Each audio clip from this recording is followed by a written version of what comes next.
Hi, నేను doctor KS Gopal దత్త, consultant endocrinologist. ఇవాళ మనం జెస్టేషన్ డయాబెటీస్ గురించి మాట్లాడుకుందాం. జెస్టేషన్ డయాబెటీస్ అంటే ప్రెగ్నెన్సీలో వచ్చే షుగర్ వ్యాధి.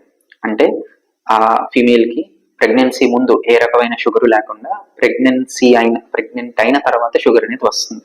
ఎందుకు వస్తుంది అంటే ప్లసెంటాలో వచ్చే వేరియస్ హార్మోన్స్ ఇన్ఫ్లుయెన్స్ చేసే బాడీ, దానివల్ల ఈ షుగర్ అనేది వస్తుంది.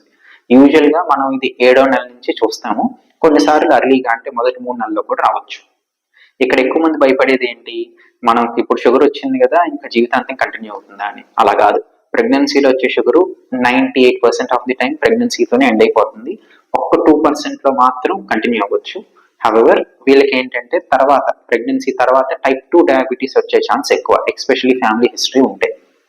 దీన్ని ఎలా మేనేజ్ చేస్తామంటే ప్రెగ్నెన్సీలో మోస్ట్ ఇంపార్టెంట్ డైట్తో ఒకవేళ అవ్వకపోతే కనుక ఇన్సులిన్ యాడ్ చేస్తాము. టాబ్లెట్స్ అనేవి యూజువల్గా పెట్టాం. మేబీ మెట్ఫార్మిన్ ఒక్కటి పెట్టచ్చు, ఎందుకంటే బేబీకి సేఫ్ కాబట్టి. అది కాకుండా ఇంకా ఏ రకమైన టాబ్లెట్ బేబీ పరంగా సేఫ్ కాదు. So main control diet, insulin ద్వారానే చేస్తాం. ఏదైనా టెంపరీ కాబట్టి భయపడకుండా ఆ ప్రెగ్నెన్సీ డ్యూరేషన్ ఆ ఇన్సులిన్ కానీ డైట్ కానీ స్ట్రిక్ట్గా ఫాలో అయితే ఈజీగా కంట్రోల్ ఉంటుంది.